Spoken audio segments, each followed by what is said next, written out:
தென்னாடுடைய பெரியவா போற்றி, என் நாட்டவர்க்கும் இறைவா போற்றி. சர்வஜா சர்வவியாபி மகா பெரியவா சரணம், மாய பிறப்பருக்கும் மகா பெரியவா போற்றி, மகா பெரியவா போற்றி. அபார கருணா சிந்தும் ஜானதம் சாந்தரூபிணம் ஸ்ரீ சந்திரசேகரபுரம் பிரணாமம் விதானம் கலியுகதையும் காஞ்சிமான். இந்த யூடியூப் சேனல் பிரத்யேகமான நம்ம மகாபெரியோட பக்தர்களுக்கு ஏற்பட்டு கொண்டிருக்கும் அனுபவங்களை ஒவ்வொரு நாளும் ஒரு அனுபவம். அதுக்கு ஒரு தலைப்பு, அனுபவத்தோட தலைப்பு பெரியவா படமா நான் ஹெல்ப் பண்ணட்டுமா. இந்த சேனல் இது வரைக்கும் சப்ஸ்கிரைப் பண்ணதெல்லாம் பண்ணுங்க, தினமே பாருங்க. யாரும் பார்க்குறதில்ல, பார்த்தா சப்ஸ்கிரைப் பண்ணால ஒரு 10% பண்ணால் கூட வியூஸ் வந்து எங்கேயோ போயிடும். அதனால் யாரும் சப்ஸ்கிரைப் பண்ணுறதுக்கு ரெடியாக இருக்கா, நான் பார்க்குறதுக்கு ரெடியாக இல்லைன்றது தெரியுது. இது வந்து மகாபெரிவா அப்படிங்கிற வார்த்தைகளை காதில் கேட்கும்போதே ஏதோ ஒன்று நல்லது நடக்கும் அப்படிங்கிறத சொல்கிறதா ஒரு இதுவாக நிகழ்ச்சியாக இருக்குது.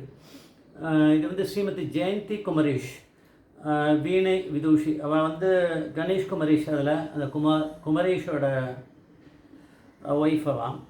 இவள் வந்து ஒரு இன்டர்வியூவில் சொல்லியிருக்கா, கணேஷ் குமரேஷ் இவாளுடைய அந்த டியோ, வயலின் டியோ, அவளோட கச்சேரி பாம்பேயில் ஒரு கச்சேரி இருந்திருக்கு அவளுக்கு. அது சென்னையிலேருந்து மிருதங்க வித்வான் சங்கரநாராயணன், அப்புறம் கட்டம் வித்வான் திருச்சி கிருஷ்ணசுவாமி, 2 பேரும் வந்து ட்ரெயினில் பாம்பேக்கு போயின்னு இருக்கா, கச்சேரிக்காக போகிறாவா. இங்கேருந்து பாம்பே வரத்துக்கு முன்னாடி ஏதோ ஒரு மாதிரி ஒரு ஹில் ஸ்டேஷன் மாதிரி ஏதோ ஒரு வழி வருது போல் இருக்குது. அந்த இடத்துல வந்துட்டு இருக்க சமயத்துக்கு அந்த இடத்துக்கிட்ட வர்ற இடத்துக்கு கொஞ்சம் முன்னாடி ஒரு ஸ்டேஷன் வருமானு தெரில, கொஞ்சம் ட்ரெயின் வந்து ஸ்லோவாக போயின்னு இருக்கு. அது முன்னாடியிலேருந்தே ரொம்ப கொஞ்சம் ஸ்லோவாக போயின்னு இருக்கு. அந்த ஸ்டேஷன் இன்னும் வரல, அங்கே நிற்க போகிறது இல்லை. இந்த மாதிரியான ஒரு சுச்சுவேஷனில் இப்போ 2 பேரும் சைட் பர்த்தில் 2 பேரும் உட்காந்துட்டுருக்கா கீழே. ஆனால் ரைட் சைடில் இருக்கக்கூடிய அந்த மெயின் சீட்ஸ் இதுலையுமே யாருமே இல்லை. அந்த நேரம் பார்த்து லக்கிலி யாரும் இல்லை. இவளுக்கு பக்கத்தில் இந்த கிளாஸ் தான் இருக்குது, ஏசி இல்லையா, அது ஏசி கோச், அதனால் கிளாஸ் இருக்குது, விண்டோ சீட்டு, சைட் பர்த்து. இப்போ வந்து பேசிகிட்டு இருக்கும்போது அவர் வந்து சொல்கிறார்,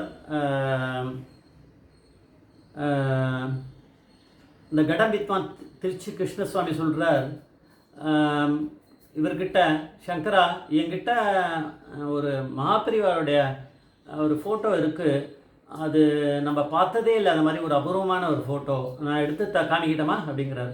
அவர் சரிங்கிறார்.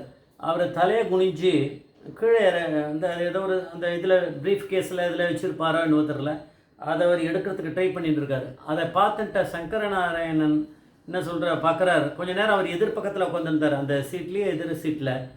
அவர் வந்து என்னடா கஷ்டமாக இருக்கா, நான் ஹெல்ப் பண்ணட்டுமா, உனக்கு பெரியவா படமா நான் ஹெல்ப் பண்ணட்டுமா அப்படின்னு இந்த சங்கரநாராயணன் அவரும் தலையை குனிஞ்சு ஹெல்ப் பண்ணுறார். அதை எந்த இடத்துல இருக்கோ அதை கொஞ்சம் பிடிச்சி இழுக்கணும், ஸ்டக்கப்பாக இருக்கா என்ன தெரில, ஏதோ ஒரு இடத்துல மாட்டின்னு இருக்கா. அந்த மாதிரி அந்த ப்ரீஃப் கேஸோ அது என்னவோ தெரில, அந்த ஒரு லக்கேஜ் அது பிடிச்சி இழுக்கிறதுக்கு ட்ரை பண்ணுறார். பெரியவா படத்தை அவர் காமிக்கிறேன்றாரு, இவர் பார்க்கணுங்கிறார். அதுதான் சுச்சுவேஷன். அந்த நேரத்தில் பார்த்தா அந்த ஸ்டேஷன் வந்துடுது. அப்போவும் ஸ்லோவாக தான் போயிட்டுருக்கு, ட்ரெயின் ரொம்ப ஸ்லோவாக போயிட்டுருக்கு. அப்போது திடீர்னு பெரிய பெரிய கல்லாக அந்த கிளாஸ் வழியாக யாரோ அடிக்கிறா. அந்த கிளாஸை உடஞ்சி அந்த கல் வந்து எதிர்பக்கம் விழுந்து, அந்த கிளாஸ் உடஞ்சி அந்த பக்கம் போய், இல்லை உள்ள கல் விழுந்து, கிளாஸஸ்லாம் விழுந்து, எல்லாம் பெரிய ஆர்ப்பாட்டம் நடந்துட்டுருக்கு. அது கடன்னு நிறைய கல் உள்ளே விழுந்துருது. இவன் 2 பேரும் தலை குனிஞ்சவ தான். அப்புறம் எழுந்துக்கிறார். அதுக்குள்ளேயே அந்த இடத்த கிராஸ் பண்ணி எடுத்து பத்திரமா தலையை தூக்குனா யாரோ ப்ரொட்டஸ்டர்ஸ் யாரோ, அது என்ன விஷயமா அவள் பண்ணுறா, பொலிட்டிக்கலாக இல்லை வேறு என்ன விஷயம்னு தெரியல, இந்த கேஸ்ட் கிளாஷாக என்னன்னு தெரியல. ஸோ அவள் எரிஞ்ச கல் வந்து நேராக அந்த கிளாஸ் உடஞ்சி, அந்த கிளாஸும் அது நேராக அப்படியே போயிடுது. எதுவுமே கிட்ட விழலை. ஒரு வேளை வந்து மேலே விழுந்துருந்தா இங்கே இப்போ பட்டிருக்கலாம். அதெல்லாம் பெரிய வேலைக்கு பெரிய ஆக்சிடெண்ட்டாக இருக்கலாம், சொல்ல முடியாது. எந்த அளவுக்கான ஒரு இது நடக்கும் அப்படிங்கிறது சொல்ல முடியாது. அதனால தான் வந்து அந்த மாதிரியான ஒரு ஞாபகப்படுத்தி அது மாதிரி ஒன்று வரும். அது மாதிரியான ஒரு ஒரு சிச்சுவேஷன் வரும்னு பெரியவாளுக்கு தெரியும். அதனால் அதுலேருந்து காப்பாற்றுறதும் அவர் தான். அதனால தான் பெரியவா வந்து அவருடைய படத்தை எப்படியும் இவாளுக்கு ஏதோ ஆக போகிறதுன்றத பெரியவா அப்படிங்கிற பரமேஸ்வரனுக்கு தெரிஞ்சிருக்கிறதுனால இவாளுக்கு அப்படி ஒரு புத்தியை கொடுத்து அந்த நேரத்தில் போய் அதை கேட்கணுமா, வேறு எங்கேயாவது கேட்டிருந்தா ஒன்றும் இல்லையே.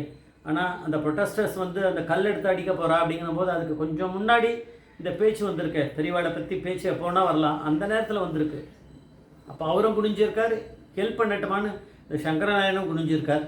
ஆனால் கடைசி வரைக்கும் அதை எடுக்க முடியல. இதை ஏதோ ட்ரை பண்ணிகிட்டே இருக்கா, ஏதோ பண்ணுறா. ஆனால் அதுக்குள்ளேயும் இந்த கல்லை வீசுறது, அடிக்கிறது, எரியறது அதெல்லாம் நடந்துருது. அந்த கல்லெல்லாம் போய் வேகமாக போய் அந்த பக்கம் விழுந்துருது. ஒருவேளை இவ மேலே பட்டு இருந்ததுன்னா நேராக அவளுடைய மண்டை மேலேயே இங்கே கண்ணத்துக்கிட்ட அங்கே விழுந்து பெரிய வந்து ஃபேட்டலாக கூட அவளுக்கு வந்திருக்கலாம், இல்லை பெரிய ஆக்சிடெண்ட் ஆகிருக்கலாம். அவளுக்கு ஒன்றுமே இல்லை, அவள் பாட்டுக்கு தப்பிச்சிட்டா. அதனால் இதை அப்புறம் போய் அவள் கணேஷ் குமரேஷ் கிட்ட அவளுக்கு ஒன்றும் இல்லை. அதுக்கப்புறம் அந்த கிளாஸ்லாம் விழுந்திருக்கும். மேபி அவள் வந்து அடுத்த கொஞ்சம் தள்ளி போய் வேற ஒரு இடத்துல பத்திரமா தங்கிட்டு அப்புறம் பாம்பே போய் சேர்ந்தாளோ இன்னும் தெரியாது. அதை பற்றி அவள் சொல்லலை அந்த ஜெயந்தி குமரேஷ் அப்படிங்கிறவா. ஆனால் அந்த போய் அதுக்கப்புறம் கணேஷ் குமரேஷ் கிட்டே அது சொல்லியிருக்கா. அதுக்கப்புறம் அது அவள் வந்து கிட்டேயும் கணேஷ் குமரேஷ் கிட்ட சொன்னவா அவள் வந்து ஜெயந்தி குமரேஷ் கிட்ட அவர் சொல்லியிருப்பாரு. அதனால் அப்படிலாம் தெரிஞ்சு தான் இந்த விஷயங்கள் வந்து வெளியில் நம்மளுக்கு அனுபவமாக வருது. அதனால் பெரியவா அப்படிங்கிற பரமேஸ்வரன் தான் இருக்கேன் தன்னை விட பெரிய பவர் வந்து எதுவுமே கிடையாது. பெரியவா அப்படிங்கிற வார்த்தையை சொல்லும்போதே பெரியவா வந்து அவளுடைய உயிரை காப்பாற்றிடுறார் அப்படிங்கிறதுக்கு இது ஒரு பெரிய உதாரணமாக இருக்குது. ஜெய் ஜெய்சங்கர் ரவிசங்கர் மகாபிரிய பாதமே சரணம், மகாபிரிய பாதமே சரணம்.